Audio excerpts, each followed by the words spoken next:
إن الحمد لله نحمده ونستعينه ونستغفره ونعوذ بالله من شرور أنفسنا ومن سيئات أعمالنا من يهده الله فلا مضل له ومن يضلل فلا هادي له وأشهد أن لا إله إلا الله وحده لا شريك له وأشهد أن محمدا عبده ورسوله يا أيها الذين آمنوا اتقوا الله حق تقاته ولا تموتن إلا وأنتم مسلمون يا أيها الناس اتقوا ربكم الذي خلقكم من نفس واحدة وخلق منها زوجها وبث منهما رجالا كثيرا ونساء واتقوا الله الذي تساءلون به والأرحام إن الله كان عليكم رقيبا يا أيها الذين آمنوا اتقوا الله وقولوا قولا سديدا يصلح لكم أعمالكم ويغفر لكم ذنوبكم ومن يطع الله ورسوله فقد فاز فوزا عظيما أما بعد فإن خير الحديث كتاب الله وخير الهدي هدي محمد صلى الله عليه وسلم وشر الأمور محدثاتها وكل محدثة بدعة وكل بدعة ضلالة وكل ضلالة في النار۔ الوافی بما فی الصحیحین، یہ وہ کتاب ہے جو صحیح بخاری اور صحیح مسلم کی احادیث پہ مشتمل ہے۔ احادیث کو اس انداز سے جمع کرنے کی کوشش کی گئی ہے کہ احادیث میں تکرار نہ ہو، ایک حدیث ایک بار ذکر کی جائے۔ اس کتاب کو کتاب کے مؤلف نے 10 مقاصد میں تقسیم کیا ہے۔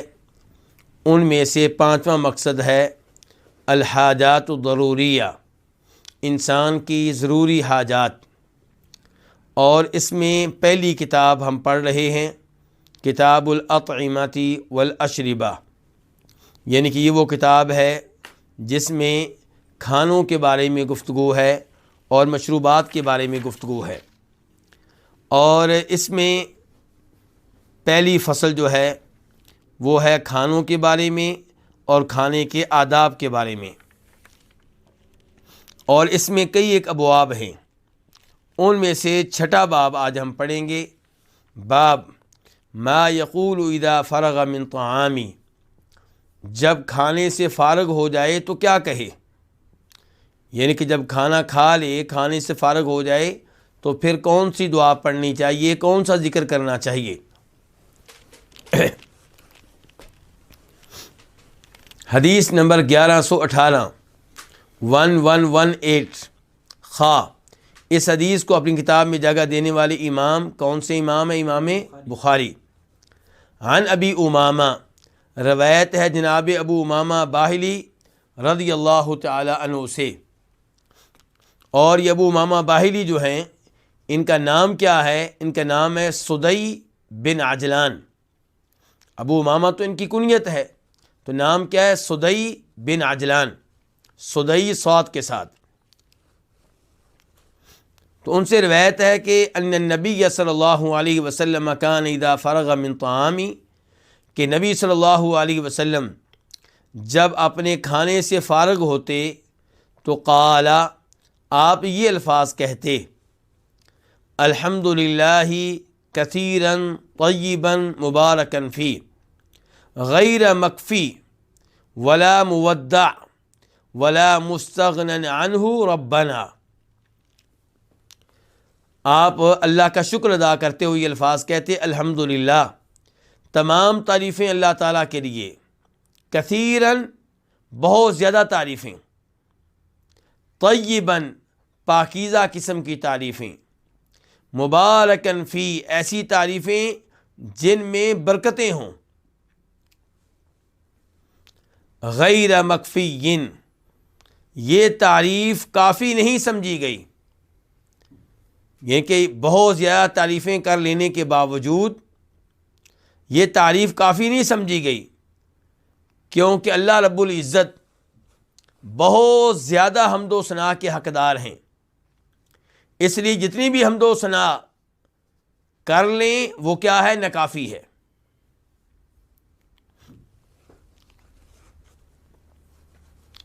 فرمایا کرتے تھے نبی علیہ الصلوۃ والسلام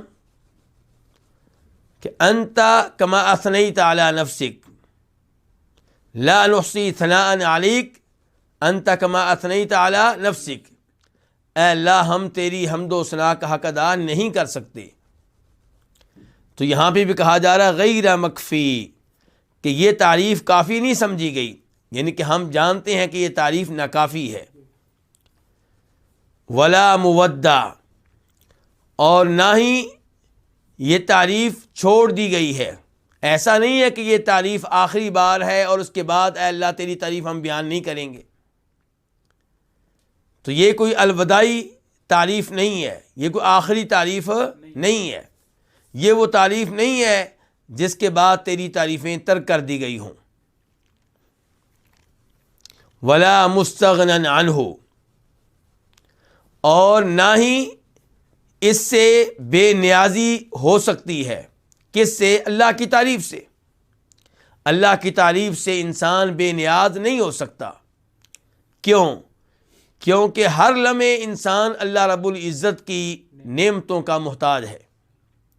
انسان یہ بھی چاہتا ہے کہ پہلی نعمتیں برقرار رہیں، میرے پاس موجود رہیں، اور یہ بھی چاہتا ہے کہ مجھے مزید نعمتیں ملیں۔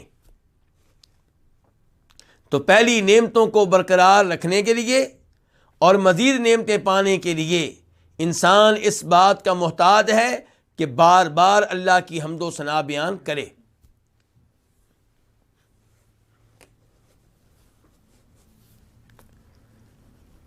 تو اللہ تعالیٰ کی نعمتوں پہ اللہ کی حمد و ثنا بیان کی جائے، اللہ کا شکر ادا کیا جائے، تو اللہ رب العزت مزید نعمتیں دیتے ہیں۔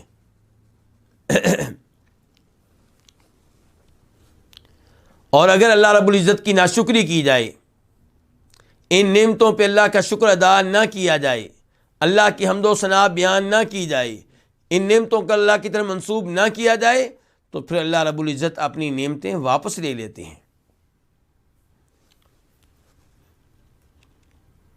آخر میں کیا؟ ربنا، اے ہمارے رب، یعنی کہ اے ہمارے رب، تمام تعریفیں تیرے لیے، بہت زیادہ پاکیزہ، بابرکت، اور یہ تعریفیں ناکافی ہیں اور یہ الوداعی نہیں ہیں، اور تیری تعریفوں سے ہم بے مستغنی اور بے نیاز نہیں ہو سکتے۔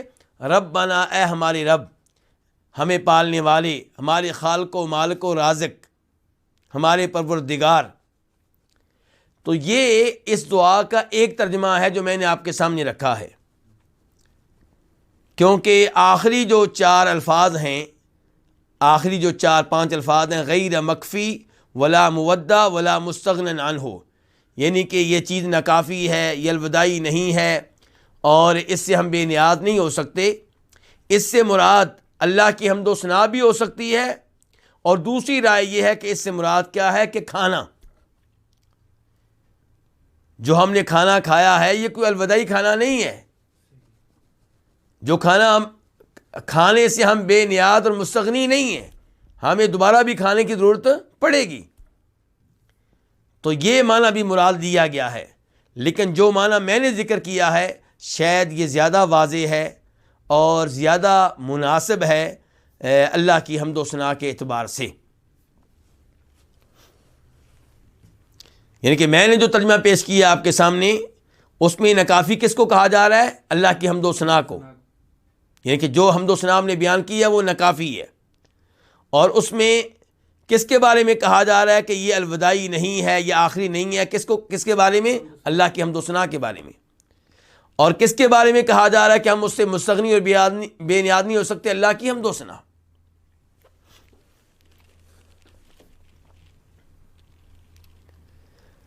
ایک اور دعا جو بہت زیادہ مشہور ہے کہ کھانے کے بعد پڑھا کرتے تھے نبی علیہ الصلوۃ والسلام، اور لوگ پڑھتے ہیں، وہ کیا ہے؟ الحمدللہ الذی اطعمنا وسقانا وجعلنا من المسلمین۔ تمام تعریفیں اس اللہ کے لیے جس نے ہمیں کھانا کھلایا، جس نے ہمیں پلایا، پینے کے لیے بھی دیا، کھانے کے لیے بھی دیا، اور جس نے ہمیں مسلمانوں میں شامل کیا۔ ان کے کھانا بھی اللہ کی نعمت، پانی اور مشروب بھی اللہ کی نعمت، اور ان دونوں سے پہلے کیا نعمت ہے کہ اللہ نے ہمیں مسلمان بنایا.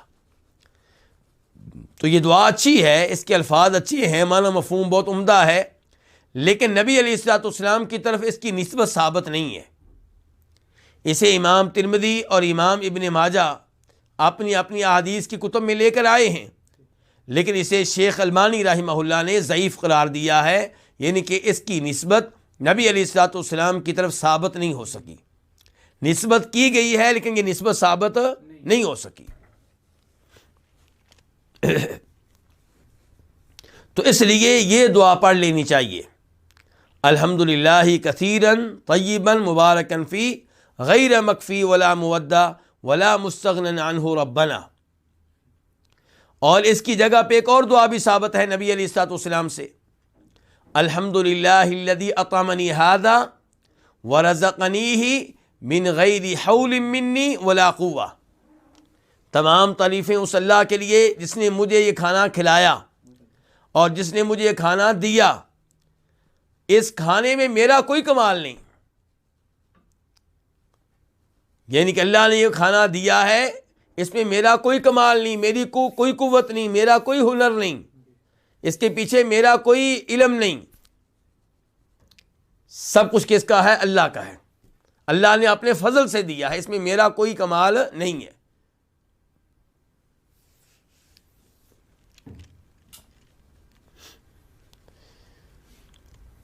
اس کے بعد حدیث نمبر 1119 یعنی کہ 1119 میم. اس حدیث کو روایت کرنے والے امام مسلم ہیں. عن انس بن مالک، روایت ہے انس بن مالک سے جو نبی علیہ الصلوۃ والسلام کے خادم تھے. قال، وہ کہتے ہیں، قال رسول اللہ صلی اللہ علیہ وسلم، کہ فرمایا رسول اللہ صلی اللہ علیہ وسلم نے، ان اللہ لیرضی عن العبد ان یأکل الاکل فیحمدہ علیہا او یشرب الشرب فیحمدہ علیہا. یقیناً اللہ رب العزت اپنے بندے کی طرف سے اس بات کو پسند کرتے ہیں. یقیناً اللہ رب العزت بندے کی طرف سے اس بات کو پسند کرتے ہیں. کیا؟ کہ ان یأکل الاکل، کہ وہ کوئی بھی کھانا کھائے، فیحمدہ علیہا، تو اللہ تعالیٰ کی اس پہ حمد و ثنا بیان کرے. صبح کا کھانا ہو، دوپہر کا ہو، شام کا ہو، جب بھی کوئی کھانا کھائے، بلکہ عصر کے بعد اگر آپ چائے پیتے ہیں، ساتھ بسکٹ کھاتے ہیں، آپ عصر کے بعد پھل کھاتے ہیں، یا آپ خشک میوہ جات کھاتے ہیں، تو جب بھی کوئی کھانا کھائیں اس پہ اللہ تعالیٰ کی حمد و ثنا بیان کریں. یہ کون چاہتا ہے؟ اس کو کون پسند کرتا ہے؟ اللہ رب العزت. تو ہمیں اپنے رب کی رضا کا خیال رکھنا چاہیے. ہمیں دیکھنا چاہیے کہ ہمارا رب ہم سے کیا چاہتا ہے، ہمارا رب ہمارے کس عمل پہ راضی ہوتا ہے، کیسے ہمیں اللہ کی رضا مل سکتی ہے. تو یہاں پہ یہ بتایا جا رہا ہے کہ اللہ رب العزت بندے کی طرف سے اس بات پہ راضی ہوتے ہیں کہ وہ کھانا کھائے تو اس پہ اللہ تعالیٰ کی حمد و ثنا بیان کرے. او یشرب الشرب، یا مشروب پیے، شہد پیے، دودھ پیے، پانی پیے، ستو پیے، کوئی بھی مشروب پیے تو اللہ تعالیٰ کی اس پہ حمد و ثنا بیان کرے. تو اس لیے جب بھی پانی پئیں اور جب بھی کھانا کھائیں تو کیا کریں؟ اللہ کی حمد و ثنا بیان کریں. مثال کے طور پہ پانی پینے کے بعد آپ کہیں الحمدللہ، کھانا کھانے کے بعد آپ کیا کہیں؟ الحمدللہ. اگر پوری دعا پڑھ لیں جو اللہ کے رسول علیہ السلام نے سکھائی ہے تو اور عمدہ بات ہے، جو ابھی ہم نے اوپر پڑھی ہے یا اس کے علاوہ بھی میں نے بتائی ہے. اور اگر پوری دعا آپ کو یاد نہیں ہے تو فی الحال آپ اتنا کہتے رہیں کھانے کے بعد الحمدللہ. یہاں پہ نبی علیہ السلام فرما رہے ہیں کہ جب بھی انسان کھانا کھائے اللہ کی حمد و ثنا بیان کرے، جب بھی کوئی چیز پیے اللہ کی حمد و ثنا بیان کرے تو اللہ اس پہ راضی ہوتے ہیں، اللہ یہ چاہتے ہیں، اللہ کی رضا اسی میں ہے. اب ان یاکل الاکل، اس کا ایک معنی یہ ہو سکتا ہے کہ جب بھی انسان کھانا کھائے. دوسرا معنی ہو سکتا ہے کہ ہر لقمے پہ، یعنی کہ واجب تو نہیں ہے لیکن اللہ تعالیٰ راضی ہوتے ہیں اس بات پہ کہ بندہ ہر لقمے پہ اللہ کی حمد و ثنا بیان کرے. کیا کہے؟ الحمدللہ. پانی کے ہر گھونٹ پہ، دودھ کی ہر گھونٹ پہ کیا کہے؟ الحمدللہ. تو یہ بھی اس کا ایک معنی بنتا ہے.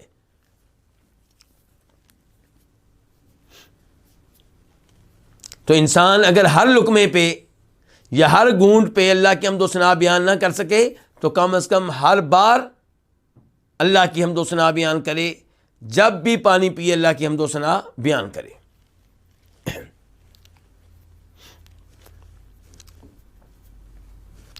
اس کے بعد باب نمبر 7، باب الضیف اذا تبعہ غیرہ.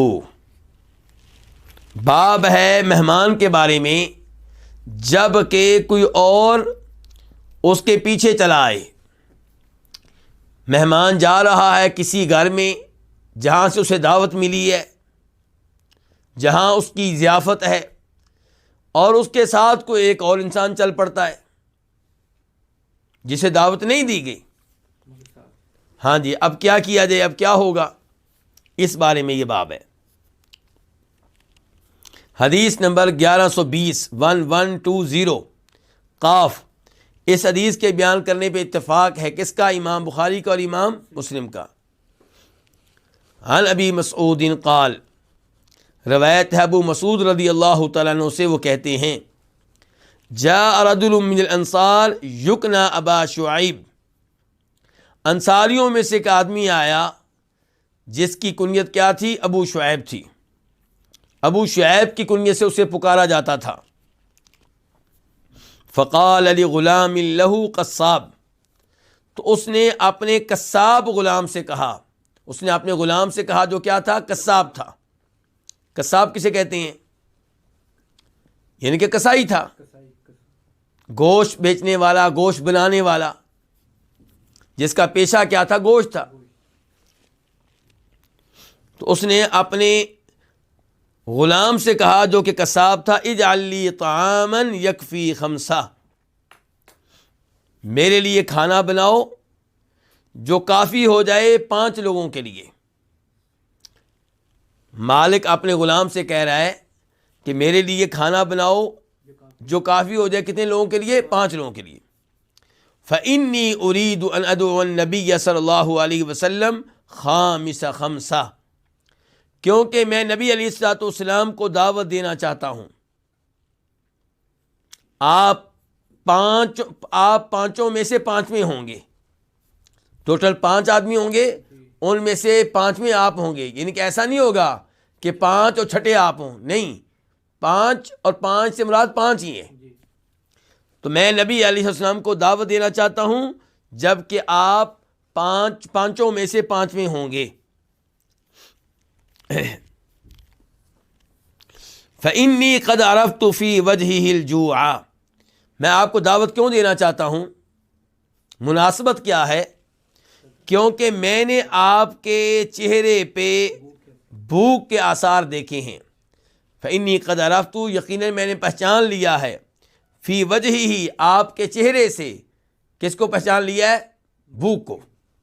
آپ کا چہرہ بتا رہا ہے کہ آپ نے کھانا نہیں کھایا ہوا اور آپ شدید بھوک کی حالت میں ہیں، یعنی کہ کمزوری وغیرہ کے آثار اور نشانات آپ کے چہرے پہ موجود تھے.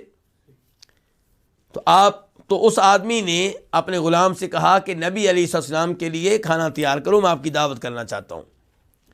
فدعاہم، چنانچہ اس نے ان کو دعوت دی. کن کو؟ ان 5 لوگوں کو. فجاء معہم رجل، تو ان 5 کے ساتھ ایک اور آدمی آ گیا. فجاء، تو آ گیا ان کے ساتھ، رجل، ایک اور آدمی. فقال النبی صلی اللہ علیہ وسلم، تو فرمایا نبی صلی اللہ علیہ وسلم نے، ان ھذا قد تبعنا، یقیناً یہ ہمارے پیچھے چلا آیا ہے. آپ کس سے کہہ رہے ہیں؟ میزبان سے کہہ رہے ہیں کہ یہ اس کو ہم لے کر نہیں آئے، یہ ہمارے پیچھے چلا آیا ہے. فإن شئت أن تأذن له فأذن له، اگر تم اسے اجازت دینا چاہو تو اس کو اجازت دے دو. وإن شئت أن يرجع رجع، اور اگر تم چاہو کہ یہ واپس چلا جائے تو یہ واپس چلا جائے گا۔ پہلے نمبر پہ آپ نے یہ وضاحت کی کہ ہم اس کو لے کر نہیں آئے، اپنی مرضی سے ہمارے پیچھے پیچھے چلا آیا ہے۔ دوسرے نمبر پہ چونکہ تم نے دعوت نہیں دی تو تمہیں اختیار ہے شریعت کی طرف سے، اس مہمان کو گھر میں ہمارے ساتھ بٹھانا چاہو، کھانے میں شریک کرنا چاہو تو ٹھیک، واپس کرنا چاہو تو کوئی مسئلہ نہیں ہے، کوئی جرم نہیں ہے۔ فقال لا، تو اس آدمی نے کہا نہیں، بل قد اذنت لہ، بلکہ میں نے اس کو اجازت دے دی ہے، یعنی کہ میں اس کو واپس نہیں بھیجوں گا، میں نے اس کو اجازت دے دی ہے۔ تو اس حدیث سے کیا پتہ چلا کہ جب کہیں پہ دعوت ہو رہی ہو تو جس کو دعوت نہ دی جائے اسے وہاں پہ جانے سے گریز کرنا چاہیے، اور اگر کوئی ایسا آدمی چلا گیا ہے تو میزبان کو حق حاصل ہے کہ اسے گھر میں دعوت میں شریک ہونے دے یا اس سے معذرت کر لے، لیکن معذرت کی جائے تو اچھے انداز سے، عمدہ اخلاق کے ساتھ۔ اور وہ لوگ جن کو دعوت نہیں دی گئی انہیں بھی یہ بات یاد رکھنی چاہیے کہ جب آپ کو دعوت نہیں دی گئی تو آپ کا حق نہیں بنتا کہ آپ میزبان کو تنگ کریں، اس نے محدود کھانا تیار کیا ہے تو آپ کا بغیر دعوت کے ان کے گھر چلے جانا یہ مناسب نہیں ہے۔ اور اس سے بھی پتہ چلا کہ مہمان کو بھی اس بات کا خیال رکھنا چاہیے کہ اگر ایسا کوئی آدمی ساتھ آ گیا ہے جس کو دعوت نہیں دی گئی تو اگر میزبان اسے اجازت نہیں دیتا تو یہ اس کا حق ہے، اس کی وجہ سے آپ کے دل میں کوئی بات نہیں آنی چاہیے۔ دیکھیں نبی علیہ السلام سے بڑھ کر کون ہوگا؟ آپ کیا کہہ رہے ہیں کہ بھئی یہ آ گیا ہے، اجازت دینا چاہو تو دے دو ورنہ یہ واپس چلا جائے گا۔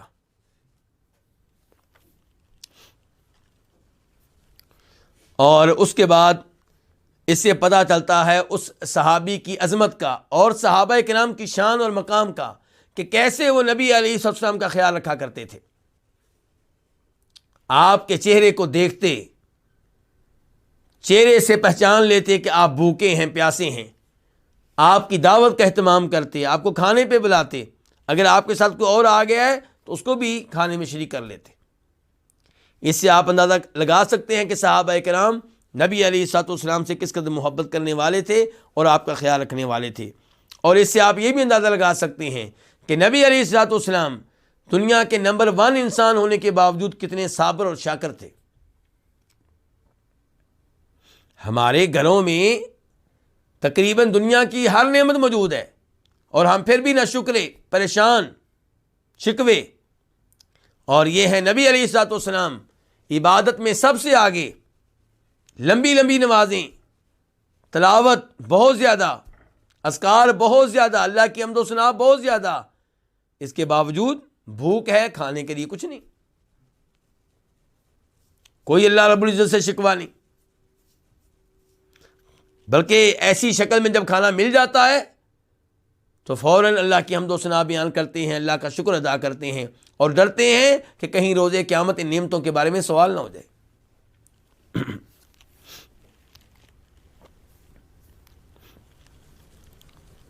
باب نمبر 8، باب لا یعیب طعاما، حدیث نمبر 1121، 1121 قاف۔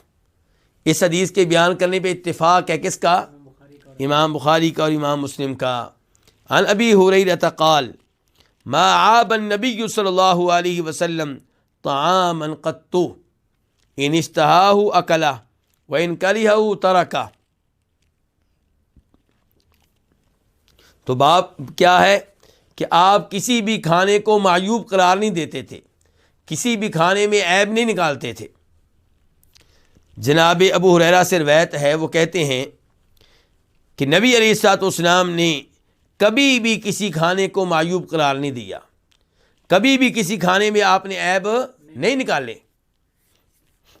ان اشتہاہ اکلہ، اگر آپ کو اچھا لگتا تو آپ اسے کھا لیتے، وَإِن كَرِهَهُ تَرَكَ، اور اگر آپ کو اچھا نہ لگتا تو آپ اس کو ترک کر دیتے۔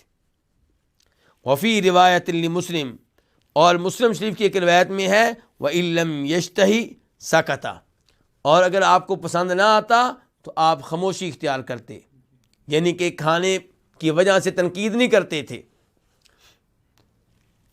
یعنی کہ اپنے گھر میں کھانا بنایا گیا تو آپ نے اس پہ تنقید نہیں کی، اور اگر کسی کے گھر میں دعوت ہوئی تو وہاں پہ بھی آپ نے کھانے پہ کوئی تنقید نہیں کی، جو چیز پسند آئی لے لی، پسند نہیں آئی خاموش ہو گئے۔ لیکن جو کھانا بازار سے خریدا جائے تو کیا اسے معیوب قرار دے سکتے ہیں؟ کیا آپ کہہ سکتے ہیں کہ آپ نے جو کھانا بنایا ہے اس میں یہ مسئلہ ہے؟ مثال کے طور پہ اس میں سے بال نکلے ہیں، اس میں سے کیڑے مکوڑے نکلے ہیں، یا آپ نے گوشت کا سالن بنایا، ہم نے آپ سے خریدا، وہ تو کچا ہے، تو کیا اس پہ گفتگو ہو سکتی ہے؟ تو میرے ناقص علم کے مطابق اس میں گفتگو ہو سکتی ہے۔ کیوں؟ کیونکہ یہ بیع ہے، یہ خرید و فروخت ہے۔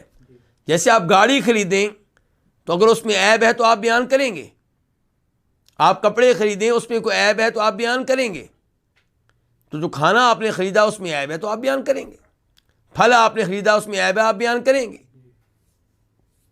اور سبزی آپ نے خریدی ہے اس میں کوئی مسئلہ ہے تو آپ بیان کریں گے۔ تو بیع اور چیز ہے، اور یا اپنے گھر میں کھانا کھانا، یا کسی نے کھانا دیا ہے، یا کسی کے گھر میں آپ کی دعوت ہوئی ہے تو وہاں پہ عیب نکالنا یہ اور چیز ہے، تو اس سے کیا کرنا چاہیے؟ بچنا چاہیے۔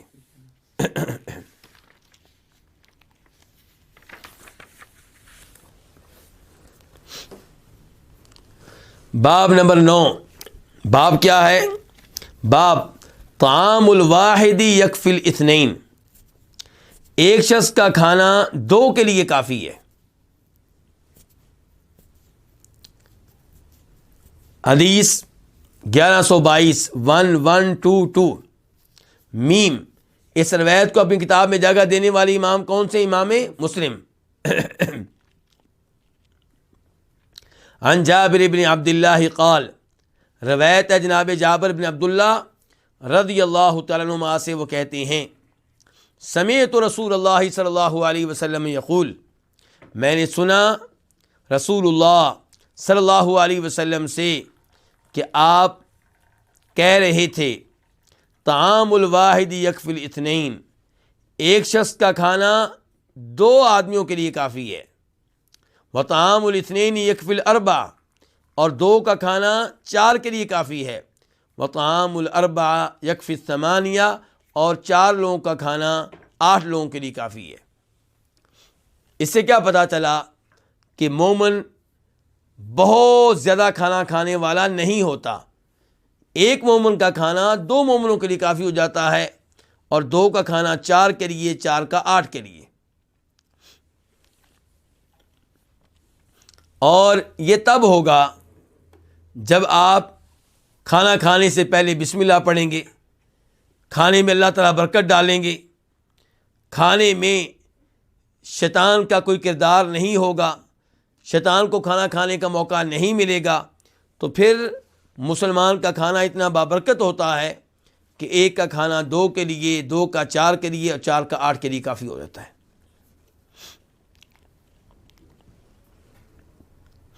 باب نمبر 10، باب نعم الادم الخل، سرکہ کتنا اچھا سالن ہے، سرکہ کتنا اچھا سالن ہے، کتنا عمدہ سالن ہے۔ یہ باب جو قائم کیا امام بخاری نے، یہ دراصل الفاظ ہیں نبی علیہ الصلوۃ والسلام کے، حدیث کے ان الفاظ کو کیا بنا دیا گیا؟ عنوان بنا دیا گیا، باب بنا دیا گیا۔ حدیث کیا ہے؟ 1123 1123 میم، اس حدیث کو روایت کرنے والی امام کون سے؟ امام مسلم۔ عن جابر بن عبداللہ ان النبی صلی اللہ علیہ وسلم سأل اہلہ الادم، جابر بن عبداللہ رضی اللہ تعالیٰ عنہما سے روایت ہے کہ بے شک نبی علیہ الصلوۃ والسلام نے اپنے گھر والوں سے سالن کا سوال کیا، یعنی کہ آپ نے پوچھا سالن موجود ہے؟ فقالوا، تو انہوں نے کہا ما عندنا الا خل، ہمارے پاس نہیں ہے مگر سرکہ، سرکے کے علاوہ ہمارے پاس کوئی چیز نہیں ہے۔ تو آپ نے پوچھا کیا تھا، مانگا کیا تھا گھر والوں سے؟ سالن۔ تو یہاں پہ روٹی کا تذکرہ نہیں ہے، ایسے ہی ہے۔ تو اس بارے میں تفصیلی روایت مسلم شریف میں آتی ہے، میں وہ ابھی آپ کے سامنے رکھتا ہوں، اس سے اس حدیث کو سمجھنے میں مزید آسانی ہو جائے گی۔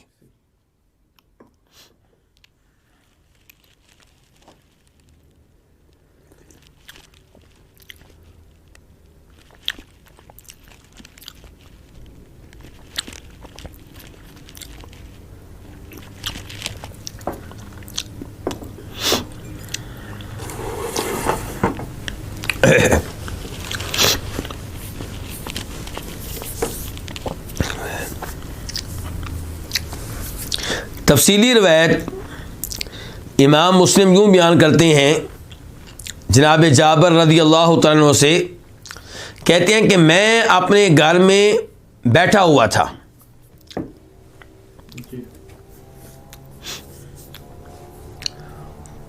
تو رسول اللہ صلی اللہ علیہ وسلم میرے پاس سے گزرے۔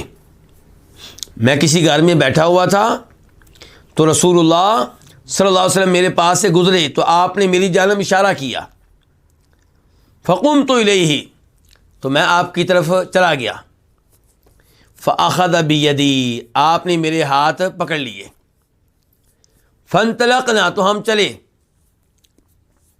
یہاں تک کہ آپ اپنی بیویوں کے حجروں میں سے کسی حجرے میں داخل ہوئے، پھر آپ نے مجھے اجازت دی، پہلے خود داخل ہوئے، بعد میں کس کو اندر داخل کیا؟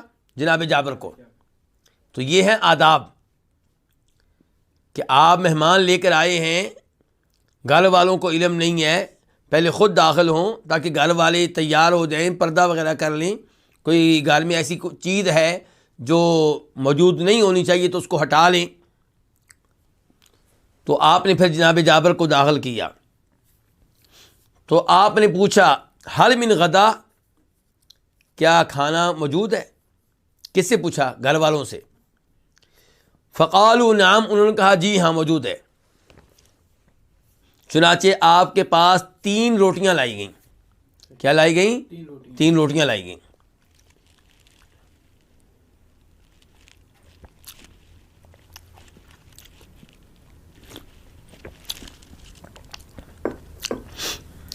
اور وہ کسی کپڑے میں رکھ کر لائی گئیں، کسی دسترخوان میں۔ تو آپ نے ایک روٹی لی اور اسے اپنے سامنے رکھا، اور ایک اور روٹی لی، اسے جناب جابر کہتے ہیں میرے سامنے رکھا۔ اب کتنی روٹیاں باقی رہ گئیں؟ ایک۔ تو آپ نے تیسری روٹی لی اور اسے آپ نے 2 حصوں میں تقسیم کیا، آدھا حصہ آپ نے میرے سامنے رکھا اور آدھا حصہ اپنے سامنے رکھا۔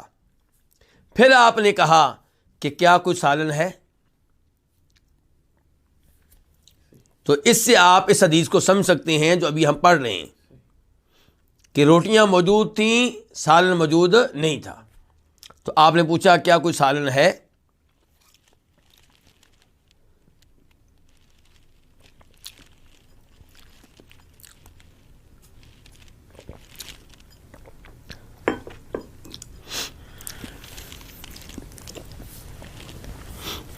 تو جناب جابر بن عبداللہ کہتے ہیں بے شک نبی علیہ الصلوۃ والسلام نے اپنے گھر والوں سے سالن کے بارے میں سوال کیا، فقالوا، تو انہوں نے کہا ما عندنا الا خل، ہمارے پاس سرکے کے علاوہ کچھ بھی نہیں ہے۔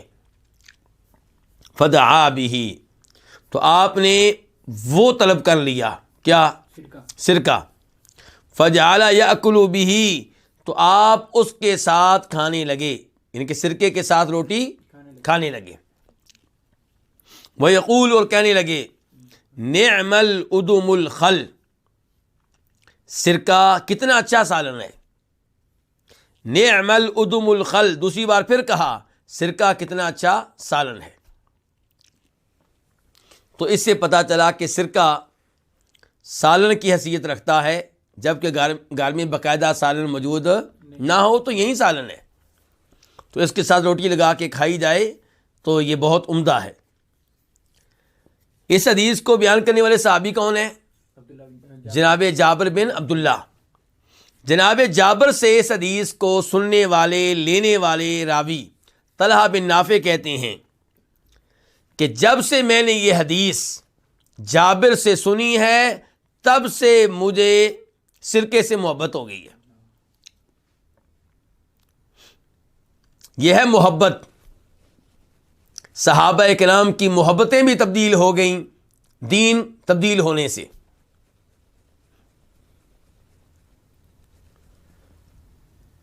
ابو سفیان کی وائف ہند نے کہا تھا، جناب امیر معاویہ کی والدہ نے کہا تھا، کیا کہا تھا کہ اللہ کے رسول علیہ الصلوۃ والسلام آپ سے بڑھ کر مجھے کسی چیز سے نفرت نہیں تھی، لیکن اب مجھے سب سے زیادہ محبت آپ سے ہے۔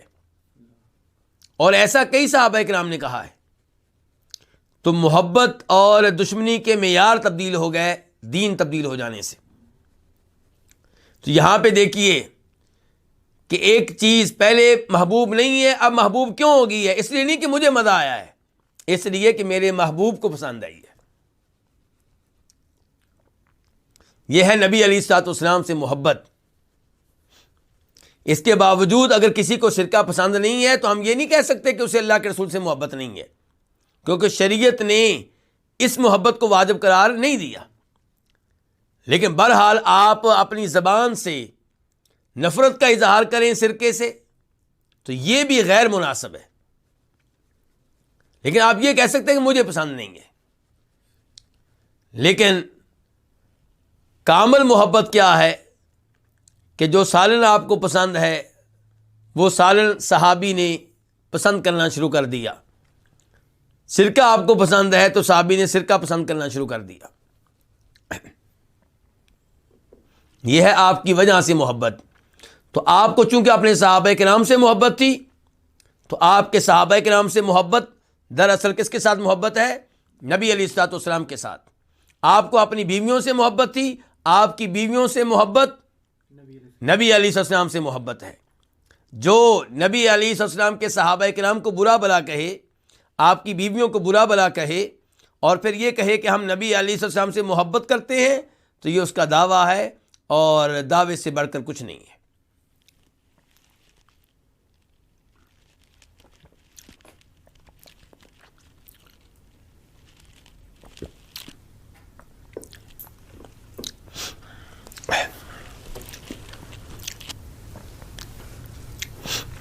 باب نمبر 11، باب الرطب بالقصہ۔ رطب کہتے ہیں تازہ کھجوروں کو، اور قصہ کا معنی کیا ہوتا ہے؟ ککڑی۔ ککڑی کے ساتھ تازہ کھجوریں کھانا، تازہ کھجوریں ککڑی کے ساتھ کھانا۔ ککڑی کیا ہوتی ہے؟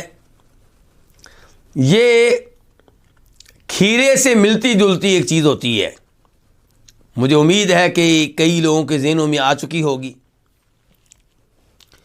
حدیث نمبر 1124 1124 قاف۔ اس حدیث کے بیان کرنے پہ اتفاق ہے کس کا؟ امام بخاری کا اور امام مسلم کا۔ عن عبداللہ ابن جعفر ابن ابی طالب، روایت ہے جناب عبداللہ بن جعفر بن ابو طالب رضی اللہ تعالی عنہما سے، اللہ راضی ہو عبداللہ سے بھی اور ان کے والد جعفر سے بھی۔ عبداللہ بھی صحابی، جعفر بھی صحابی۔ یہ جعفر کون ہیں؟ یعنی کہ جناب علی کے بھائی، جناب علی کے کیا لگتے ہیں؟ بھائی، ابو طالب کے بیٹے۔ اگر ابو طالب نے بھی اسلام قبول کیا ہوتا تو ہم کیا کہتے ہیں؟ رضی اللہ تعالی عنہم، کہ اللہ راضی ہو عبداللہ سے بھی، جعفر سے بھی، ابو طالب سے بھی۔ لیکن ابو طالب آپ کے چچا پوری زندگی آپ کا ساتھ دیتے رہے، آپ کی وجہ سے کئی مصائب اور مشکلات کا سامنا کیا، بھتیجے کا مکمل ساتھ دیا، لیکن بھتیجے کا دین قبول نہیں کیا، تو اس لیے ہم انہیں پھر صحابی نہیں کہتے۔ تو عبداللہ بن جعفر بن ابو طالب سے روایت ہے، قال، وہ کہتے ہیں، رأیت النبی صلی اللہ علیہ وسلم، میں نے نبی علیہ الصلوۃ والسلام کو دیکھا، یأکل الرطب بالقثاء، کہ آپ تازہ کھجوریں کھا رہے تھے ککڑی کے ساتھ ملا کر، یعنی کہ ایک ہی موقع پہ تازہ کھجوریں اور ککڑی کھا رہے تھے۔ تو علماء کرام نے لکھا ہے کہ ککڑی جو ہوتی ہے سرد ہوتی ہے اور تر ہوتی ہے۔ اس کا مطلب یہ نہیں کہ آپ پکڑیں گے تو سردی لگے گی یا پکڑیں گے تو ہاتھ گیلے ہو جائیں گے، مراد یہ ہے کہ اس کا جسم کے اندر پہنچ کے جو اپنی تاثیر چھوڑتی ہے، وہ اطباء کے ہاں، حکیموں کے ہاں کیا تاثیر ہے کہ ککڑی کیا ہوتی ہے، سرد ہوتی ہے اور تر ہوتی ہے، اور تازہ کھجوریں کیا ہوتی ہیں، گرم ہوتی ہیں، خشک ہوتی ہیں، گرم ہوتی ہیں اور خشک ہوتی ہیں۔ اب جب دونوں چیزیں ملائیں گے تو گرم اور سرد ان میں بھی اعتدال پیدا ہو جائے گا، اور خشک اور تر میں بھی کیا ہو جائے گا، اعتدال پیدا ہو جائے گا۔ تو یہ آپ کی صحت کے لحاظ سے کیا ہوگا، مفید ہوگا۔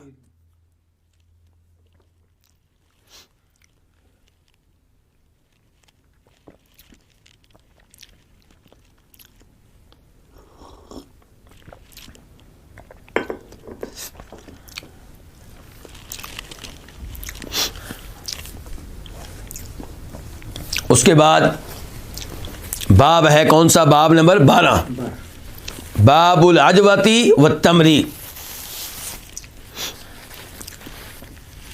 کھجوروں کے بارے میں باب ہے اور اجوا کے بارے میں۔ تو کیا اجوا یہ کھجور نہیں ہے؟ یہ بھی کھجور ہے، لیکن یہ کھجوروں میں سے ایک اہم ترین کھجور ہے، اس لیے اس کا الگ سے تذکرہ کیا گیا۔ جیسے ہم کہتے ہیں جبریل علیہ السلام اور فرشتے، ابو بکر اور صحابہ کرام رضی اللہ تعالی عنہم۔ تو یہ باب ہے اجوا کے بارے میں اور کھجوروں کے بارے میں۔ حدیث نمبر 1125، 1125 قاف، اس حدیث کے بیان کرنے پہ اتفاق ہے کس کا؟ امام بخاری کا اور امام مسلم کا۔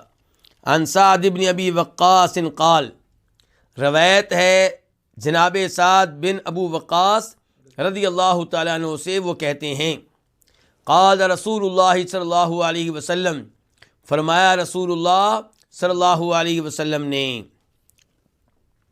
من تصبح کل یوم 7 تمرات عجوا لم یضرہ فی ذلک اليوم سم ولا سحر، جو روزانہ صبح صبح 7 دانے اجوا کھجور کے کھا لے،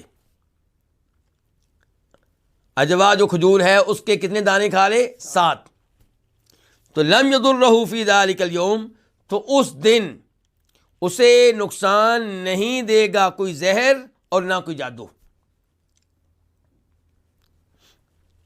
کھجوریں کون سی؟ اجوا، دانے کتنے؟ 7، کھانے کب؟ صبح، یعنی کہ خالی پیٹ۔ گارنٹی کیا ہے کہ نہ کوئی زہر اثر کرے گا نہ کوئی جادو۔ گارنٹی کتنی دیر کے لیے ہے؟ 24 گھنٹے کے لیے، یعنی کہ لم یضرہ فی ذلک اليوم، اس دن، تو اس دن اس کے اوپر نہ کوئی زہر اثر کرے گا اور نہ کوئی جادو۔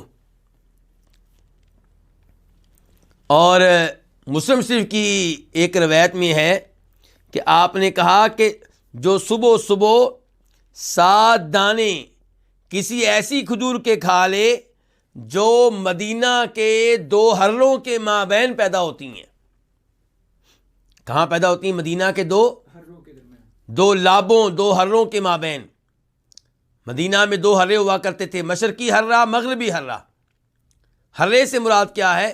پتھریلی زمین، ایک پتھر نہیں، نہ ہی پہاڑ، پتھریلی زمین، اس کا ایک سلسلہ جس میں پتھر ایسے ہوتے ہیں جو نوکدار ہوتے ہیں، جن پہ چلنا مشکل ہوتا ہے، سیاہ رنگ کے ہوتے ہیں، جیسے لاوا پھٹا ہوا ہو۔ تو مدینہ میں مشرقی جانب بھی حرہ تھا، مغربی جانب بھی حرہ، تو ان کے مابین، یعنی کہ مدینہ کے اندر جو کھجوریں پیدا ہوتی ہیں ان کھجوروں میں سے ان کے کوئی بھی کھجور ہو. اسی لیے علماء کرام آج کل کہتے ہیں کہ یا تو 7 دانے ہوں اجوا کھجور کے، اور یا پھر مدینہ کی کوئی بھی کھجور ہو.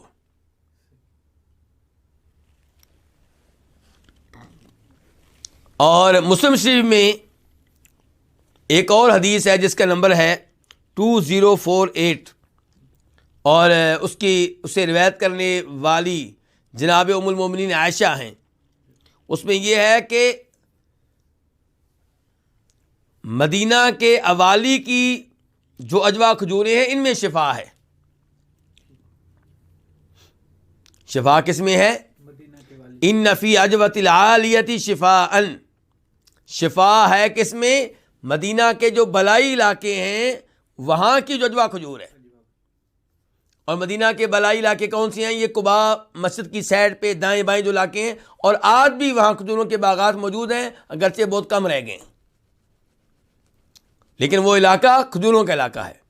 تو اس لیے آج بھی آپ جب جائیں گے حج عمرے کے لیے اور پھر مسجد نبوی سے مسجد قباء آپ جائیں گے تو آپ دیکھیے گا مسجد قباء کے دائیں بائیں آپ کو کھجوروں کے باغات نظر آئیں گے. اس کے بعد حدیث نمبر 1126 میم. اس حدیث کو روایت کرنے والے امام کون ہے؟ امام مسلم. ان عائشہ ان النبی صلی اللہ علیہ وسلم قال، روایت ہے ام المومنین عائشہ رضی اللہ تعالی عنہا سے کہ بے شک نبی صلی اللہ علیہ وسلم نے فرمایا لا یجوع اہل بیت عندہم التمر، کسی گھر والے بھوکے نہیں رہیں گے، اس گھر کے لوگ بھوکے نہیں رہیں گے جن کے پاس کھجوریں موجود ہیں. جن کے پاس کیا موجود ہے؟ کھجوریں. ان کے کھجوریں پورا کھانا ہے. تو آپ کہہ رہے ہیں کہ اس گھر کے لوگ بھوکے نہیں رہیں گے جن کے پاس کیا موجود ہے؟ کھجوریں موجود ہیں. اور اس سے پتہ چلا کہ کھجوریں گھر میں موجود ہونی چاہیے، کھجوروں کا اہتمام کرنا چاہیے، کھجوروں کی اہمیت ہے. تو یہ تھا باب الاجوتی و تمری، یہ باب تھا اجوا کھجوروں کے بارے میں اور عام کھجوروں کے بارے میں. اس کے بعد باب نمبر 13 باب الدبا. یہ باب کس کے بارے میں ہے؟ دبا، کدو کے بارے میں. اچھا، اب کون سا کدو مراد ہے یہ مسئلہ ہے. یہاں پہ کون سا کدو مراد ہے یہ ایک مسئلہ ہے. میں نے یہ دیکھا ہے کہ پاک و ہند میں لوگ عام طور پہ کدو سے مراد کون سا کدو لیتے ہیں؟ عام کدو، جو کس رنگ کا ہوتا ہے؟ تقریباً سبز رنگ کا. جبکہ میں اس نتیجے تک پہنچا ہوں کہ کدو سے مراد یہاں پہ یہ عام کدو نہیں ہے، بلکہ کدو سے مراد وہ کدو ہے جس کو ہم اردو میں کہتے ہیں پیٹھا کدو. پیٹھا کدو جس کو کہتے ہیں، جس کا رنگ سبز نہیں ہوتا، باہر سے بھی اندر سے بھی تقریباً کون سا رنگ ہوتا ہے؟ یعنی کہ آپ کہہ سکتے ہیں زرد رنگ کے قریب، گہرا زرد کہہ سکتے ہیں آپ، گہرا زرد کے رنگ کہہ سکتے ہیں آپ. اور سائز کے لحاظ سے بھی پیٹھا کدو بڑا ہوتا ہے. تو میں تو یہی سمجھا ہوں کہ جن احادیث میں آتا ہے کہ آپ کدو پسند کرتے تھے، وہاں کدو سے مراد کون سا کدو ہے؟ پیٹھا کدو ہے. لیکن مجھے اپنی رائے پہ اصرار نہیں ہے. آپ دیگر علماء کرام سے پوچھیں، ان سے بھی معلومات لیں. جو میں سمجھ سکا ہوں وہ تو یہی ہے. اور ویسے بھی ایک حدیث میں آتا ہے کہ دبا سے، یہی لفظ جو ہم نے پڑھا کدو، دبا سے برتن بناتے تھے. اب آپ بتائیے برتن کس دبا سے بنتا ہے؟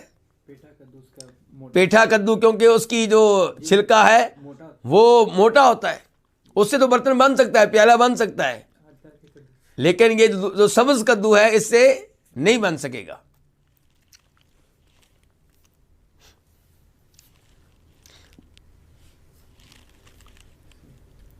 بلکہ میں نے آج درس سے پہلے دوبارہ چیک کیا ہے اس چیز کو، تو میں نے گوگل میں لکھا کہ نبی علیہ الصلوۃ والسلام کو جو دبا پسند تھا وہ کون سا تھا، تو آگے سے جتنے بھی جواب آئے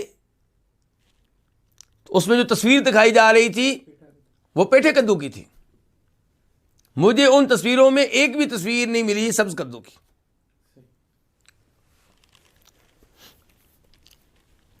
اس کے باوجود میں آخر میں کیا کہوں گا کہ یہ میری رائے ہے، مجھے اپنی رائے پہ اصرار نہیں ہے، آپ دیگر علماء کرام سے بھی رائے لیں. حدیث نمبر یہاں کون سی 1127 1127 قاف. اس حدیث کے بیان کرنے پہ اتفاق ہے کس کا؟ امام بخاری کا اور امام مسلم کا. عن انس بن مالک رضی اللہ عنہ قال، روایت ہے انس بن مالک رضی اللہ تعالیٰ عنہ سے، وہ کہتے ہیں ان خیاطا دعا رسول اللہ صلی اللہ علیہ وسلم لطعام صنعہ، کہ ایک درزی نے، کپڑے سلائی کرنے والے نے دعوت دی رسول اللہ صلی اللہ علیہ وسلم کو اس کھانے کے لیے جو اس نے تیار کیا تھا. کھانا کس نے تیار کیا ہے؟ درزی نے.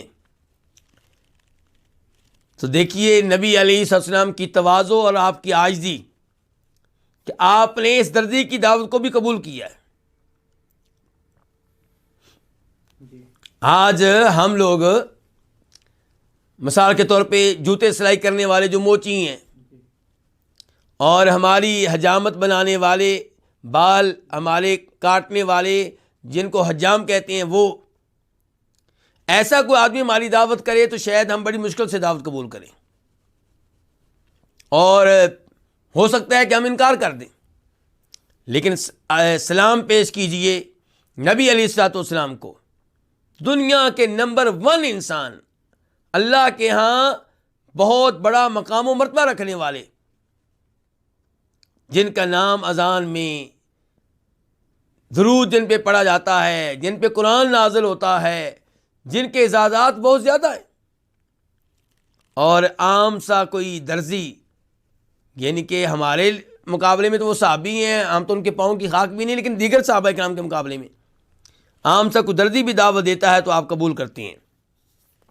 قال انس بن مالک، انس بن مالک کہتے ہیں فذهبت مع رسول اللہ صلی اللہ علیہ وسلم الى ذلك الطعام، تو میں نبی علیہ الصلوۃ والسلام کے ساتھ گیا اس کھانے کی طرف، اس کھانے کے لیے میں بھی آپ کے ساتھ گیا. فقرب الى رسول اللہ صلی اللہ علیہ وسلم خبزا ومرقا، اس نے نبی علیہ السلام کے قریب کیا روٹی اور شوربہ. ان کو اس نے کیا پیش کیا؟ روٹی اور شوربہ پیش کیا. اور روٹی کے بارے میں مسلم شریف کی دوسری روایت میں وضاحت آئی ہے، جو کی روٹی تھی. روٹی کون سی تھی؟ جو کی. شوربہ پیش کیا، شوربے میں کیا تھا؟ فیہ دباء و قدید، شوربے میں کدو تھا اور قدید خشک گوشت کے ٹکڑے. خشک گوشت سے کیا مراد ہے؟ خشک گوشت سے کیا مراد ہے؟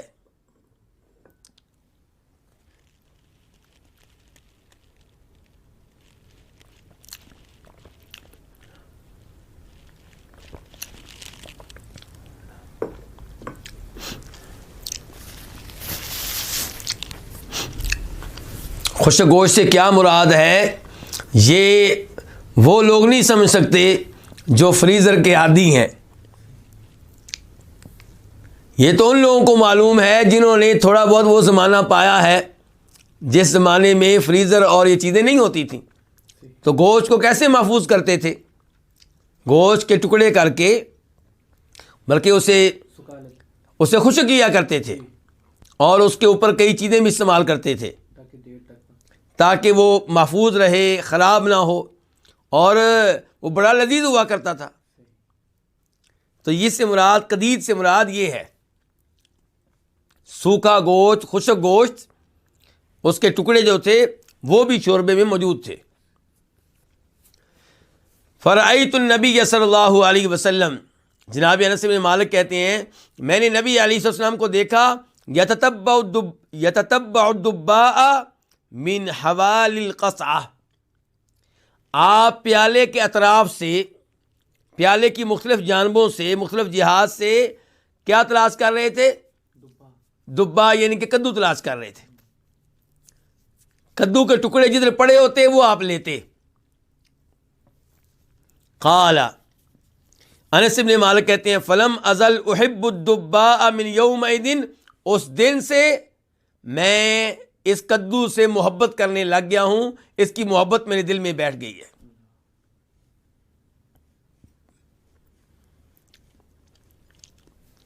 دیکھ لیجئے یہ محبت جو صحابہ کرام نے کی ہے نبی علیہ السلام سے، کون کرے گا؟ آج اگر کسی انسان کو اپنے والد یا والدہ سے محبت ہے، یا اپنی وائف سے محبت ہے، یا وائف کو شوہر سے محبت ہے، تو کیا کھانے والی کسی چیز سے ہم اس لیے محبت کریں گے کہ والد صاحب کو محبت ہے؟ ایسا نہیں ہوتا. بلکہ میاں بیوی میں کئی دفعہ اختلافات پیدا ہو جاتے ہیں. خاوند چاہتا ہے کہ یہ چیز بنائی جائے، بیوی کہتی ہے مجھے نہیں پسند، یا بیوی کہتی ہے یہ چیز بنائی جائے، خاوند کہتا ہے مجھے نہیں پسند. لیکن یہاں پہ دیکھیے کہ کھانے میں بھی محبت کے معیار تبدیل ہو گئے. یعنی کہ انس بن مالک کے الفاظ بتا رہے ہیں کہ پہلے دبا سے اتنی محبت نہیں تھی، اب ہو گئی ہے. کس کی وجہ سے؟ نبی علیہ السلام کی وجہ سے. بلکہ مسلم شریف کی ایک اور روایت میں یہ الفاظ آئے ہیں کہ جب میں نے یہ دیکھا کہ نبی علیہ السلام کدو تلاش کر رہے ہیں، کدو کے ٹکڑے تلاش کر رہے ہیں، تو میں وہ ٹکڑے آپ کے آگے کرنے لگا. پھر میں نے کدو کے ٹکڑے نہیں کھائے، میں نے کدو کے ٹکڑے میں آپ کے قریب کرنے لگا، آپ کے آگے کرنے لگا.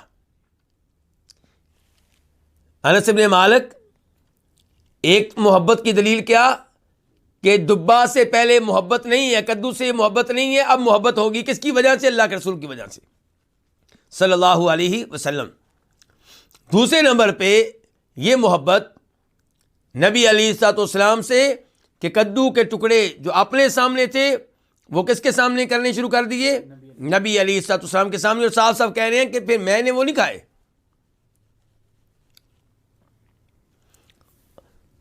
جناب انس بن مالک ایک اور روایت میں کہتے ہیں کہ اس کے بعد جب بھی میرے گھر میں کھانا تیار ہوا اور مجھے کدو میسر آیا تو میں نے اس کھانے میں کدو کا اہتمام کیا. اب یہاں پہ ایک سوال پیدا ہوگا. سوال کیا ہے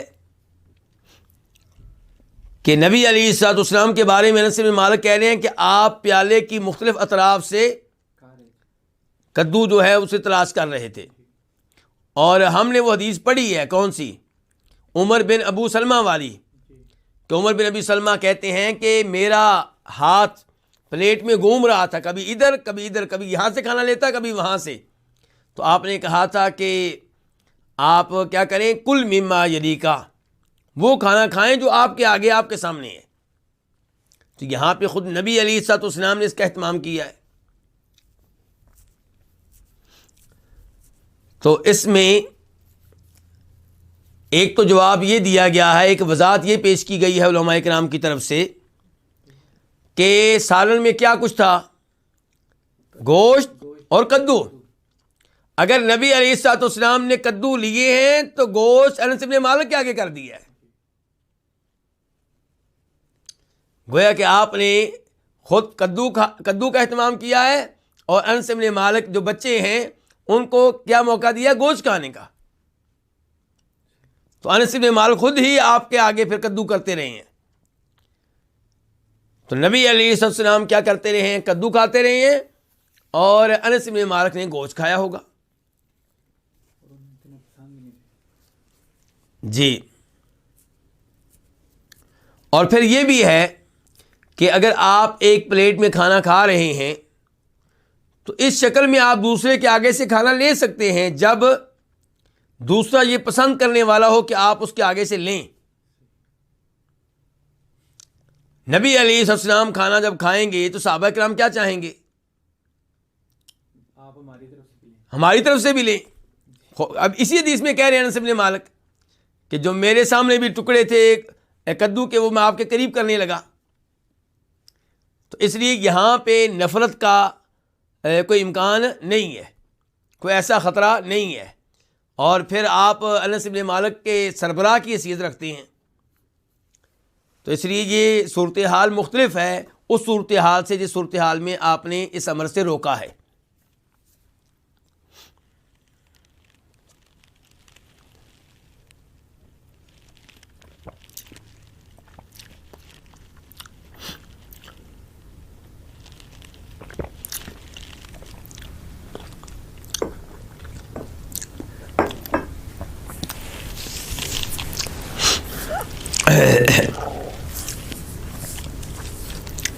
باب نمبر 14، باب الثومی والبصل.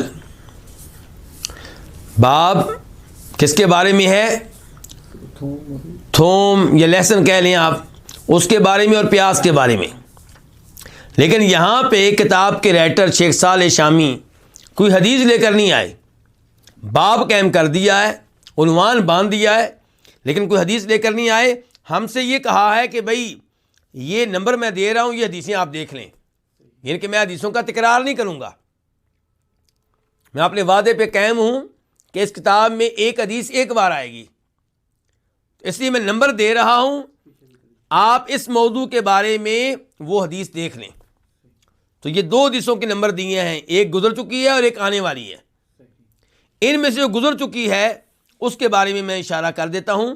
الوافی میں اس کا نمبر ہے 383 383. تو اس میں کیا ہے جی؟ اس میں یہ ہے کہ جناب جابر بن عبداللہ روایت کرتے ہیں نبی علیہ الصلوۃ والسلام سے کہ آپ نے فرمایا کہ من اکل ثوما او بصلا فلیعتزلنا، جو تھوم کھائے یا کیا کھائے یا پیاز کھائے تو وہ ہم سے دور رہے. اور دوسری روایت میں ہے اور راوی کہتے ہیں یا پھر آپ نے کہا تھا، یہ نہیں کہا تھا کہ ہم سے دور رہے، یا آپ نے کہا تھا کہ ہماری مسجد سے دور رہے. اور یہی بات صحیح ہے، دیگر روایات سے پتہ چلتا ہے کہ آپ نے کیا کہا تھا، ہماری مسجد سے دور رہے. وَلْيَقْعُدْ فِي بَيْتِهِ، اور وہ اپنے گھر میں بیٹھا رہے. تو یہ حدیث جو ہے اس سے کیا پتہ چلا؟ اس سے ایک تو پتہ چلا کہ پیاز اور تھوم کھانا جائز ہے، یہ دونوں چیزیں حلال ہیں، حرام نہیں ہیں. اگر حرام ہوتی تو آپ کیا کہتے ہیں؟ کوئی بھی نہ کھائے. آپ کہہ رہے ہیں جو کھائے ہماری مسجد کے قریب نہ ہے، گھر میں رہے. اس کا مطلب گھر میں رہیں اور پیاز اور تھوم کھائیں، کوئی مسئلہ نہیں ہے. دوسرے نمبر پہ اس حدیث سے پتہ چلا کہ مسلمانوں کو تکلیف دینے کی اجازت نہیں. تو جہاں پہ مسلمان بیٹھے ہوں وہاں پہ آپ کو ایسی چیز لے کر آئیں جس سے بدبو آ رہی ہو، یہ درست نہیں ہے. مثال کے طور پہ آج کل سردیاں ہیں تو آپ کی جرابوں سے بدبو آتی ہے، تو ایسی جرابیں پہن کر آنا، یا ایسا تیل لگا کر آنا جس سے بدبو آتی ہو، یا سگریٹ پی کر آنا اور منہ سے بدبو آ رہی ہو، تو ایسے تمام امور سے بچنا چاہیے. اور اس سے یہ بھی پتہ چلا کہ اگر آپ نے پیاز استعمال کیا پکا کر، تھوم استعمال کیے پکا کر، بدبو اس کی ختم ہو گئی ہے، پھر کوئی مسئلہ نہیں ہے.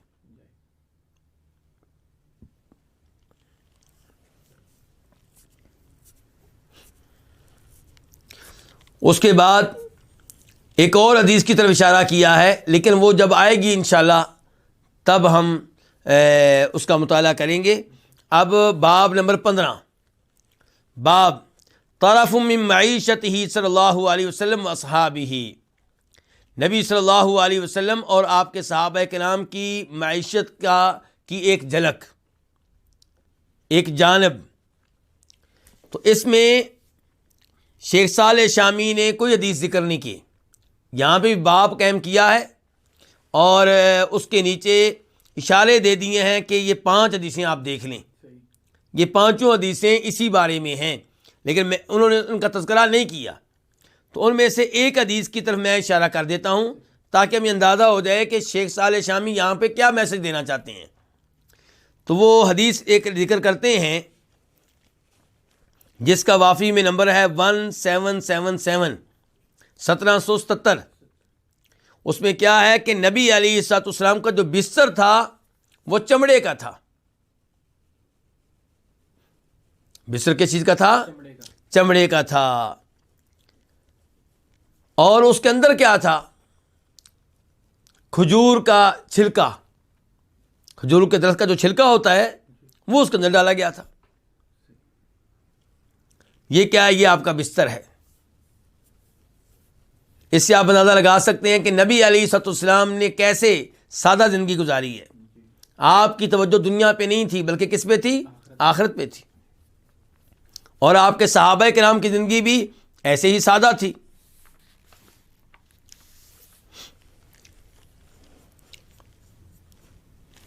میں اشارہ کر دوں ان احادیث کی طرف جن کی طرف اشارے انہوں نے کیے ہیں.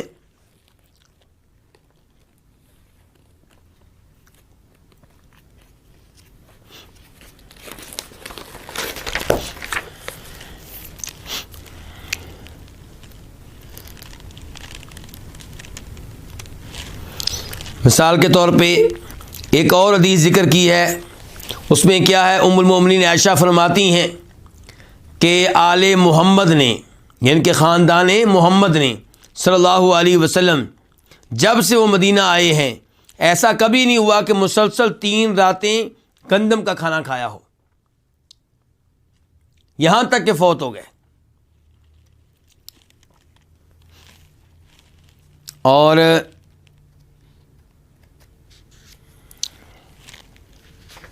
یہیں پہ وہ حدیث لے کر آئے ہیں جس میں آتا ہے کہ آپ جناب فاطمہ کے گھر گئے تو ان کے گھر کے باہر ایک پردہ لٹک رہا تھا جس پہ نقش و نگار وغیرہ تھے، اس قسم کی چیزیں تھیں. تو آپ واپس آ گئے. جناب فاطمہ کو پتہ چلا تو پریشان ہو گئیں. جناب علی کو بھیجا تو آپ نے پھر بتایا کہ میں نے دروازے پہ جو پردہ دیکھا ہے اس کی وجہ سے واپس آ گیا ہوں، مجھے کیا لگے دنیا سے. تو جناب فاطمہ نے پھر وہ پردہ ہٹا دیا تھا.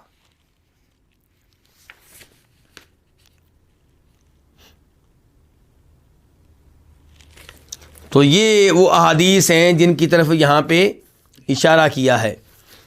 بلکہ اس کے علاوہ بھی ہیں، میں وہ بھی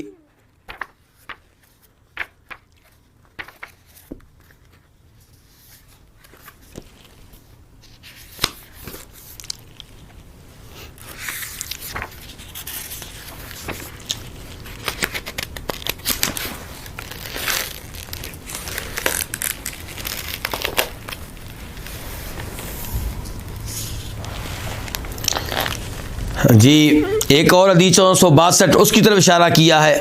اس میں کیا ہے؟ قناعت کے بارے میں، یعنی کہ دنیا میں گزارا کرنا چاہیے. آپ کہہ رہے ہیں کہ وہ آدمی کامیاب ہو گیا جو مسلمان ہو گیا اور اسے برابر برابر رزق مل گیا، ان کی نہ بہت زیادہ نہ بہت کم، اور جس کو اللہ تعالیٰ نے پھر قناعت دے دی، جو اللہ نے دیا ہے اس پہ راضی. تو وہ آدمی کامیاب ہے جس کو قناعت مل گئی، جو اللہ نے دیا اس پہ راضی، اور رزق کتنا ملے؟ برابر برابر، نہ کسی کا محتاج اور نہ اتنا زیادہ کہ وہ آخرت سے غافل کر دے.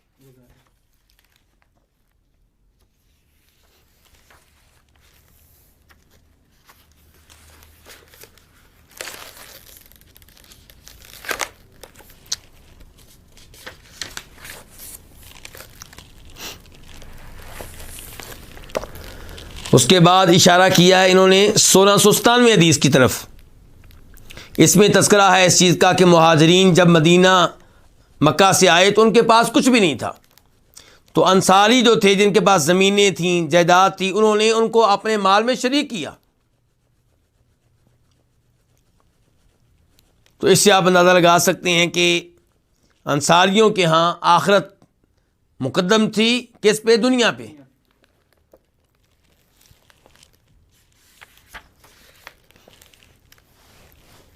اس کے بعد ذکر کیا ہے حدیث نمبر 1703. یہ وہ حدیث ہے جس میں آتا ہے کہ جناب ابو بکر اور عمر اپنے گھر سے باہر نکلے کس وجہ سے؟ بھوک کی وجہ سے، اور نبی علیہ السلام بھی گھر سے نکلے کس وجہ سے؟ بھوک کی وجہ سے۔ آپ ان دونوں کو لے کر چلے گئے ایک صحابی کے باغ میں، بلکہ الفاظ ہیں کہ ان کے گھر میں چلے گئے، وہ موجود نہیں تھے اور وائف موجود تھیں، تو انہوں نے نبی علیہ السلام کو ویلکم کیا، اور آپ نے پوچھا کہاں ہیں وہ تمہارے شوہر؟ تو انہوں نے کہا جی وہ پانی لینے کے لیے گئے ہیں، میٹھا پانی، پینے والا پانی۔ تو جب وہ انصاری آئے اور نگاہ پڑی 3 مہمانوں پہ تو کہنے لگے الحمدللہ، مجھ سے زیادہ خوش نصیب آج کوئی نہیں ہوگا، اتنے اچھے مہمان میرے گھر کے علاوہ کس کے گھر میں ہوں گے؟ تو پھر وہ کھجوریں لے کر آئے، اور اس کے بعد انہوں نے جو بکری وغیرہ موجود تھی اس کو ذبح کیا، اور پھر آپ کو کھانا کھلایا، کھجوریں کھلائیں، گوشت کھلایا، پانی پیش کیا۔ تو فرمایا تھا نبی علیہ السلام نے تب ابو بکر و عمر سے رضی اللہ تعالیٰ عنہما سے، اس ذات کی قسم جس کے ہاتھ میں میری جان ہے، تم سے ان نعمتوں کے بارے میں روز قیامت سوال ہوگا۔ یعنی کہ دیکھیں، ان سے سوال ہوگا جن کو پتہ نہیں کتنے دنوں کے بعد گوشت ملا ہے اور کھجوریں ملی ہیں، اور میں اور آپ جیسی نعمتیں ان کو ملی ہیں صبح و شام کھاتے ہیں۔ تو آپ کہہ رہے ہیں اس ذات کی قسم جس کے ہاتھ میں میری جان ہے، تم سے نعمتوں کے بارے میں روز قیامت ضرور سوال ہوگا۔ تمہیں گھر سے کس نے نکالا تھا؟ بھوک نے، اور اب تم گھر میں واپس جاؤ گے تو اتنی نعمتیں پا لینے کے بعد جاؤ گے۔ تو یہ احادیث ہیں جن کی طرف شیخ صالح شامی اشارہ کر رہے ہیں، یہ باب باندھ کر کہ صحابہ کرام اور نبی علیہ السلام کی معیشت کی ایک جھلک۔ اس کے بعد باب نمبر 16، باب الآنیہ۔ یہ باب کس کے بارے میں ہے؟ برتنوں کے بارے میں۔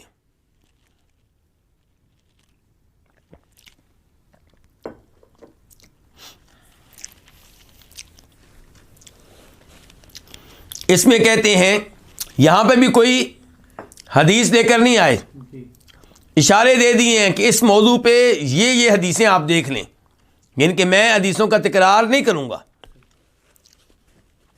کہتے ہیں آپ دیکھیں حدیث نمبر 1133، تو یہ حدیث کون سی ہے؟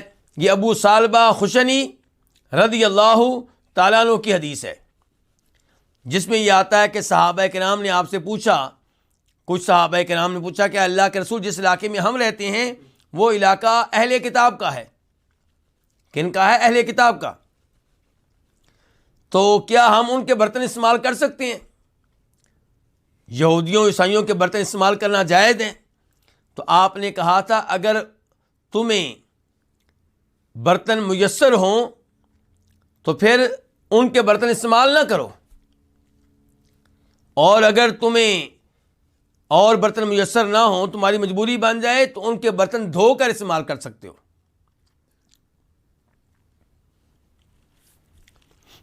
اس کے بعد شیخ صالح شامی اشارہ کر رہے ہیں حدیث نمبر 1252 کی طرف، 1253 کی طرف۔ تو یہاں پہ آیا ہے سونے اور چاندی کے برتنوں کے بارے میں کہ سونے چاندی کے برتن استعمال کرنے جائز نہیں ہے۔ ایک جگہ پہ آپ نے فرمایا جو آدمی سونے چاندی کے برتن استعمال کرتا ہے، ان میں پانی پیتا ہے، وہ اپنے پیٹ میں کیا داخل کر رہا ہے؟ جہنم کی آگ داخل کر رہا ہے۔ اور اس کے بعد انہوں نے اشارہ کیا حدیث نمبر 1164 کی طرف، یہ بھی برتنوں کے بارے میں ہے۔ تو یہاں پہ نبی علیہ الصلوۃ والسلام نے کچھ برتنوں کی طرف اشارہ کیا اور بتایا کہ مطلب یہ استعمال نہیں کرنے۔ بہرحال آخری یہی ہے کہ آپ نے جن برتنوں سے روکا تھا ان کے استعمال کرنے کی آپ نے اجازت دے دی تھی، اور جن سے روکا تھا، کیوں روکا تھا؟ وہ ایسے برتن تھے کہ جن میں اگر آپ پانی اور کھجوریں ملا کر ڈالیں گے، نبیذ بنانا چاہیں گے، تو اگر ان برتنوں میں بنائیں گے تو نشہ پیدا ہو جائے گا، شراب بن جائے گی۔ تو آپ نے ایسے برتن استعمال کرنے سے روک رکھا تھا، لیکن یہ تب تھا جب نئی نئی شراب حرام ہوئی تھی۔ تو جب شراب کی حرمت پرانی ہو گئی اور لوگ شراب سے دور ہو گئے تو پھر آپ نے یہ برتن بھی استعمال کرنے کی اجازت دے دی تھی۔ اس کے ساتھ یہ ہماری پہلی فصل اپنے اختتام کو پہنچی۔ اب ہم آتے ہیں الفصل الثانی کی طرف۔ الفصل الثانی کس کے بارے میں ہے؟ الذبائح والصید، ان جانوروں کے بارے میں جن کو ذبح کیا جا چکا ہو، والصید اور شکار کے بارے میں۔ باب نمبر 1، باب الامر باحسان الذبح والقتل،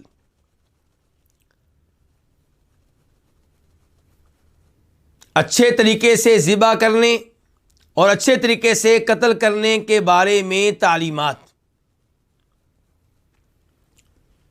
حدیث نمبر 1128، 1128 میم۔ اس حدیث کو روایت کرنے والے امام کون ہے؟ امام مسلم۔ عن شداد بن اوس قال ثنتان حفظتهما عن رسول اللہ صلی اللہ علیہ وسلم، شداد بن اوس کہتے ہیں دو چیزیں ہیں جو میں نے نبی علیہ الصلوۃ والسلام سے یاد کی ہیں، یعنی کہ آپ سے سن کے یاد کی ہیں، میں نے آپ سے لی ہیں۔ قال، آپ نے فرمایا تھا، ان اللہ کتب الاحسان علی کل شیء، اللہ رب العزت نے ہر چیز کے ساتھ نیکی کرنے کو فرض کر دیا ہے، یعنی کہ آپ ہر ایک کے ساتھ کیا کریں؟ نیکی کریں، کسی کے ساتھ برا سلوک نہ کریں۔ اللہ تعالی نے ہر چیز کے ساتھ نیکی کرنے کو، اچھا سلوک کرنے کو فرض قرار دیا ہے۔ فَإِذَا قَتَلْتُمْ فَأَحْسِنُوا الْقِتْلَةَ، جب تم قتل کرو تو اچھے طریقے سے قتل کرو۔ کس کو قتل کرو؟ مثال کے طور پہ ایک شخص نے دوسرے آدمی کو قتل کیا تو شریعت کیا کہتی ہے کہ مقتول کے بدلے میں کس کو قتل کرو؟ قاتل کو۔ اب قاتل کو قصاص میں قتل کرنا یہ بالکل صحیح ہے۔ تو قتل آپ کیسے کریں گے؟ اچھے طریقے سے قتل کریں گے، یعنی کہ اسے تکلیف کم سے کم ہو۔ فَإِذَا قَتَلْتُمْ، جب تم قتل کرو، فَأَحْسِنُوا الْقِتْلَةَ، تو اچھے طریقے سے قتل کرو۔ اس لحاظ سے مسلمان جب قاتل کو قتل کرنا ہو کس سے قتل کرتے ہیں؟ عام طور پہ تلوار کے ساتھ، اور تلوار کے ساتھ اگر قتل کیا جائے تو لوگ شور کرتے ہیں، سمجھتے ہیں کہ شاید اس میں ظلم ہے، حالانکہ ظلم کس میں ہے؟ پھانسی میں، کیونکہ پھانسی کے ذریعے مجرم کی جان نکلتے ہوئے وقت لگتا ہے، جبکہ تلوار میں یہ معاملہ نہیں ہے۔ فَإِذَا قَتَلْتُمْ فَأَحْسِنُوا الْقِتْلَةَ، جب تم قتل کرو تو اچھے طریقے سے قتل کرو۔ وَإِذَا ذَبَحْتُمْ فَأَحْسِنُوا الذَّبْحَ، اور جب تم ذبح کرو تو اچھے طریقے سے ذبح کرو۔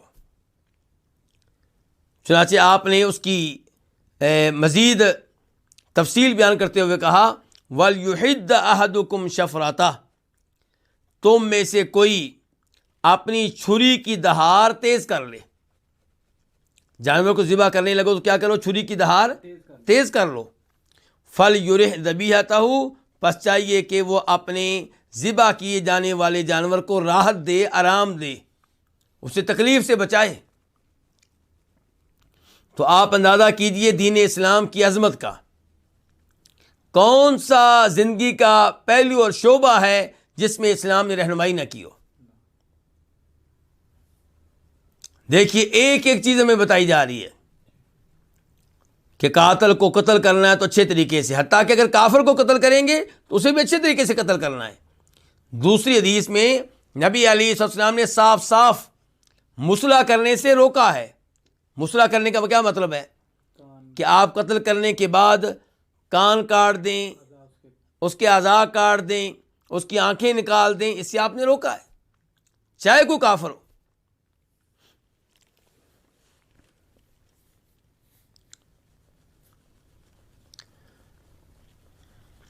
اس کے بعد شیخ صالح شامی نے کچھ احادیث کی طرف اشارہ کیا ہے کہتے ہیں کہ اس موضوع پہ وہ احادیث دیکھ لیں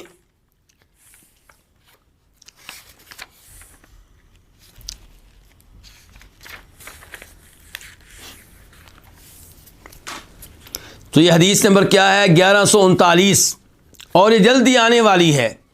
اس حدیث کا خلاصہ کیا ہے کہ جانور کو باندھ دینا اور اسے نشانہ بنانا، کس کا؟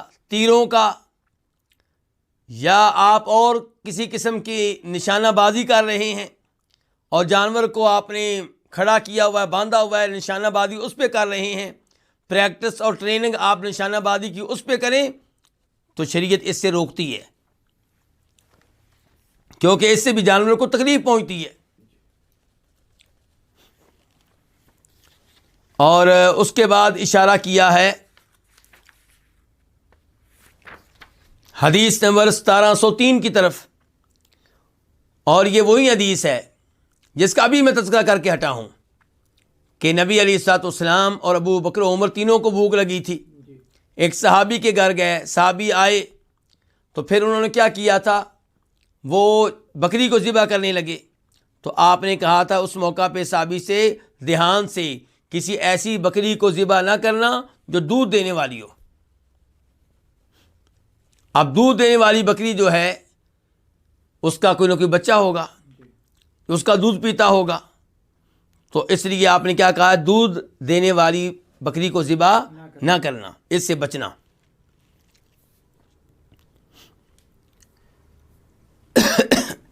اس کے بعد باب کیا ہے، باب الفرع والعتیرہ۔ تو یہ جو ہے الفرع والعتیرہ، اس موضوع پہ گفتگو انشاءاللہ آئندہ درس میں کریں گے، کیونکہ اس میں کچھ تفصیل کی ضرورت ہوگی۔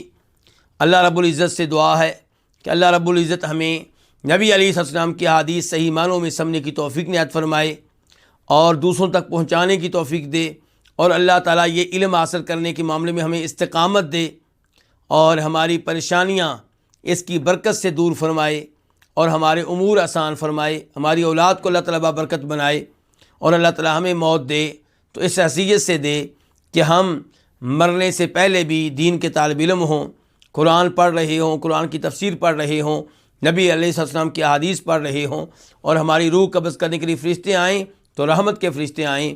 وآخر دعوانا الحمد للہ رب العالمین۔